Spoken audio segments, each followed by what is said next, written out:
Hey everyone, I'm Mindy and this is Sarah. Hey! And we are sales directors and demo pilots for Textron Aviation. Today we wanted to show you a little bit more about the Bonanza. So the Bonanza started production back in 1947 and is the longest non-stop production airplane still in the market today. This is the Bonanza G36 model, which started in 2006, and the G stands for G1000. Let's show you around.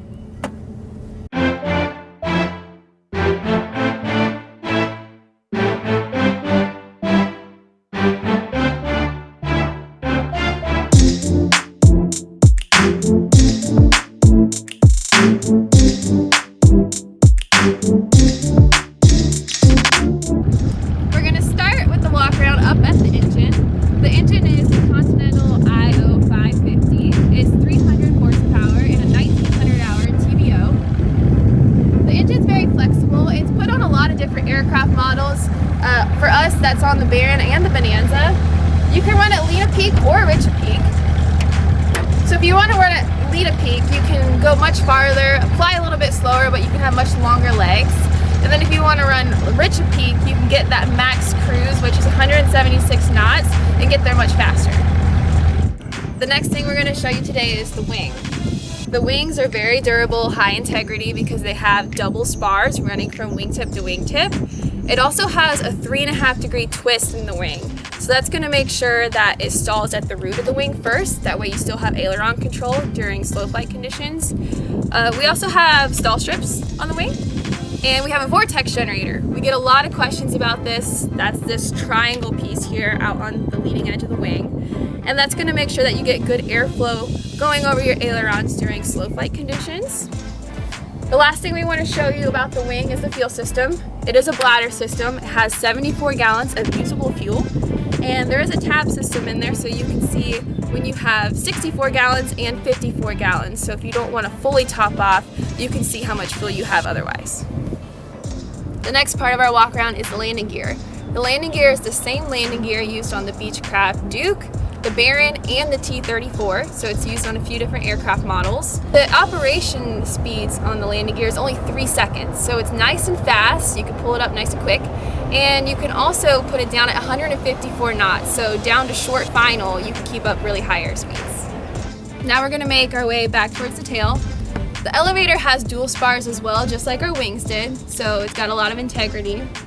And the whole plane is metal. There's only one piece of plastic on the plane. There's just this plastic piece right here, this saddle where the tail is. And if you were to ever come back and feel the controls on the Bonanza, you'll find that it's actually really heavy. That helps with fluttering and has really nice control characteristics, so it's got some pretty heavy counterweights in it.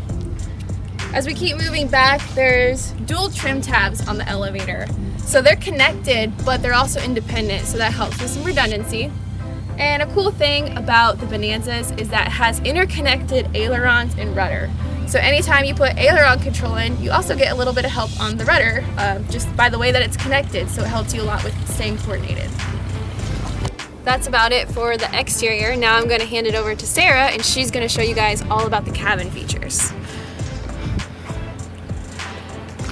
So here we are over at the cargo door, and something we've really done to improve on the Bonanza is enhance the noise dampening of the cabin. And we've really put some more insulation back here, which you really tell by banging up here in the cabin, and then versus back here in the tail, really big difference. So another really nice big airplane feature of the Bonanza is going to be this rain guard. So it just makes it nicer when you're getting in and out of the airplane. If you're out on a rainy day, you're not going to get wet as soon as you get out. As we come in, we open up the cargo door, which you can see is a pretty big door. And a fun fact is that you can actually fly the Bonanza without these doors on. So it really speaks to the structural integrity of the airplane. What you'll notice here is a really big opening, which makes it super easy to get in and out of the airplane, as well as a low profile access point. So here we are in the Bonanza's cabin, and something I really love about the Bonanza are the big windows. It gives your passengers a great view of the flight. And these openable windows are great for ventilation here on the ramp, but they also act as your emergency exits. Something that's great about the Bonanza's cabin is that it's super flexible. You can have all 4 seats down for passengers, you can have a mix of up and down, or you can take the rear seats fully out and you gain a little bit of extra space and payload.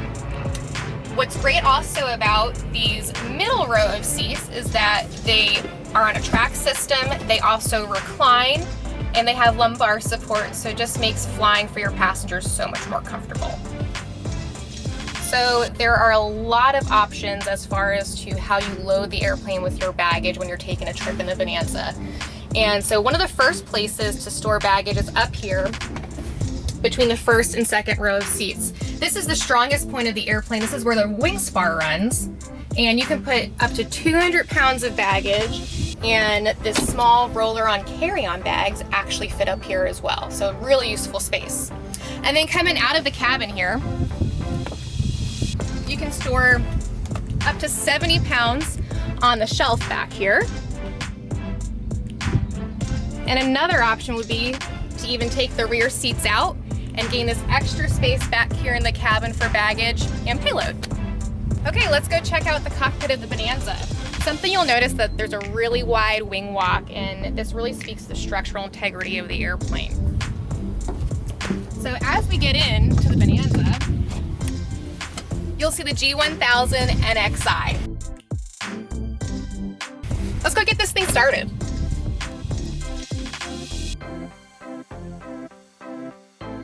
All right, now we've done our cabin and cockpit pre-flight. Now all we have to do is prime it and start this baby up. So what we're doing is turning our fuel pump on, and we're looking for a peak, crack the throttle, we're clear.